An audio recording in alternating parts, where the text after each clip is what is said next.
Hello friends, स्वागत है आपका हमारे यूट्यूब प्लेटफॉर्म पूनम इंस्टीट्यूट पर।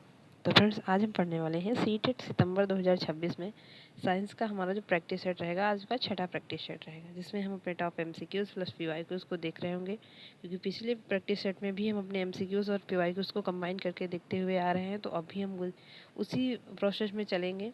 कुछ एमसीक्यू और कुछ पीवाईक्यू जो प्रीवियस ईयर क्वेश्चन पेपर से लिए हैं मैंने, उन सभी का रिवीजन करते रहेंगे। जब तक कि पेपर नहीं हो जाता तब तक कि हम अपने प्रैक्टिस सेट के माध्यम से रिवीजन करते रहेंगे। क्योंकि कई बार पेपरों में पिछले पेपरों से प्रश्न उठाकर ही पूछ लिए जाते हैं, ऐसा एज इट इज़ देखा गया है पेपरों में। तो आप लोग वीडियो को लाइक करिए, शेयर करिए, और अगर वीडियो अच्छी लगी तो वीडियो चैनल को सब्सक्राइब भी करिएगा। तो चलिए शुरू करते हैं।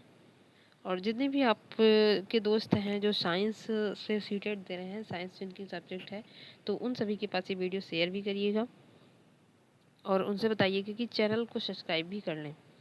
तो आगे चले शुरू करते हैं। हमारा पहला क्वेश्चन जो रहेगा वो रहेगा, मधुमेह रोग किस हार्मोन्स द्वारा नियंत्रित होता है? जो मनुष्य में मधुमेह रोग हो जाता है तो वो किसके द्वारा नियंत्रित होता है? तो इसका आंसर रहेगा इंसुलिन। इंसुलिन जो होता है वो मधुमेह रोग को नियंत्रित करता है, जो कि हमारी अग्नाशय की बीटा कोशिकाओं से निकलता है। जो हमारी बॉडी में अग्नाशय पाया जाता है, एक आहार नाल का पार्ट होता है, जो अग्नाशय ग्रंथि होती है, जिसे हम मिश्रित ग्लैंड भी कहते हैं, उससे इंसुलिन का स्त्राव होता है। और अगर इंसुलिन की कमी हो जाए तो मधुमेह नामक रोग हो जाता है। नेक्स्ट क्वेश्चन, निम्नलिखित में से कौन सा या कौन से असंपर्क बल हैं जो कि संपर्क नहीं होता उसमें, जो कि बिना टच किए वो अपने बल की क्रिया को करते रहते हैं, या बिना संपर्क के ही वो अपना बल लगाते हैं? जैसे पेशीय बल दिया हुआ, चुंबकीय और गुरुत्वाकर्षण, या ये भी दोनों। तो इसका आंसर रहेगा वो रहेगा गुरुत्वाकर्षण बल, जो कि बिना टच किए ही यह अपना कार्य करता रहता है। नेक्स्ट क्वेश्चन, निम्नलिखित में से कौन सी गैस पॉप ध्वनि से जलती है? जो ऑप्शन हमारे दिए हुए हैं, hydrogen, sulphur dioxide, nitrogen oxide, oxygen, इसमें से कौन सी ऐसी गैस है जब हम उसे उसके छोटे से टुकड़े को जल में डालते हैं तो वो पॉप की ध्वनि करती है, और ध्वनि करने के साथ साथ वो जलने लगती है? तो कौन सी गैस है? तो आंसर इसका रहने वाला है हाइड्रोजन। हाइड्रोजन जो होती है ये जल में पॉप की ध्वनि के साथ जलने लगती है। जब हम लैब में इसका यूज़ करते हैं तो हमने देखा भी होगा कई बार। ये तो नॉर्मल सी है कि कहीं भी अगर प्रयोगशाला में प्रयोग कराया जाता है तो ये चीज़ें दिखाई जाती हैं। तो ये पॉप की ध्वनि से, आप अगर जिस भी कॉलेज में पढ़े होंगे तो वहाँ भी ऐसा हुआ होगा, हो सकता है कि उन लोगों टीचरों ने आपको दिखाया हो कि जब हाइड्रोजन को हम डालते हैं तो पॉप ध्वनि की करती है और जलने लगती है। तो इसके अगले क्वेश्चन पर चलते हैं। तो आंसर जो है इसका हाइड्रोजन है। मैग्नीशियम हाइड्रोक्साइड MgOH का वोल्टेज, इसका उपयोग किस रूप में किया जाता है? जो MgOH का वोल्टेज है, मैग्नीशियम हाइड्रोक्साइड है, इसका उपयोग किस रूप में किया जाता है? अपचयी कारक, किण्वन कारक, प्रति अम्ल, या फिर ऑक्सीकरण? तो जो इसका आंसर रहेगा वो रहेगा प्रति अम्ल। नेक्स्ट क्वेश्चन, निम्नलिखित में से कौन से कथन लोहे में जंग लगने के संबंध में सही है? कौन से कथन सही है? यह लौह और ऑक्सीजन के बीच रासायनिक अभिक्रिया को शामिल करता है। यह एक ऊष्मक्षेपी अभिक्रिया है, यह सामान्य ताप पर हो सकती है, या फिर यह उत्क्रमणीय अभिक्रिया है? कौन सा इसमें सही? ये क्वेश्चन मुझे थोड़ा अपूर्ण लग रहा है।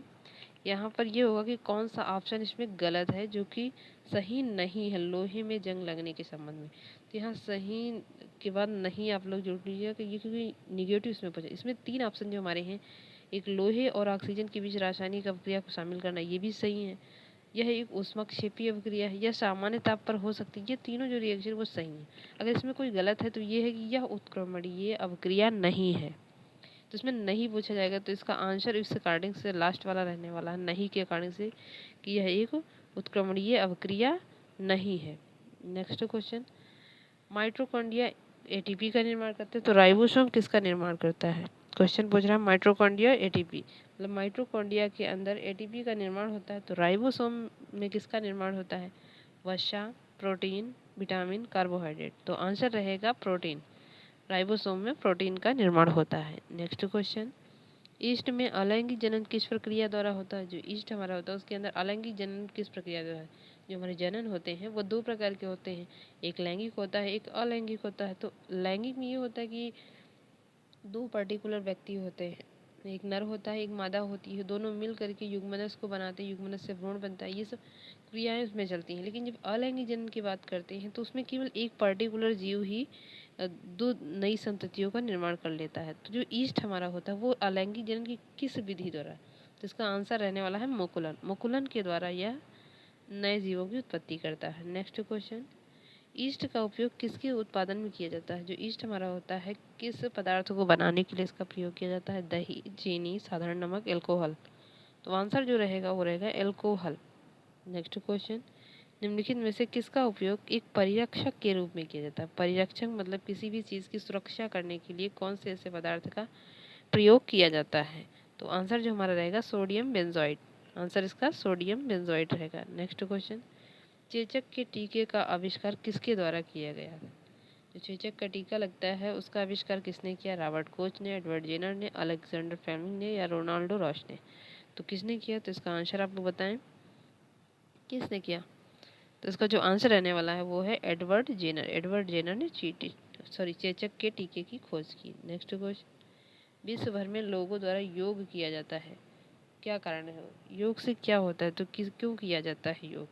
यह लोगों को स्वस्थ रखता है, यह खुशियाँ लाता है, यह भोग को बढ़ाता है, यह एक आसान व्यायाम है, इसलिए कि कौन सा इसका कारण कि योग क्यों किया जाता है? तो आंसर जो रहेगा यह लोगों को स्वस्थ रखता है।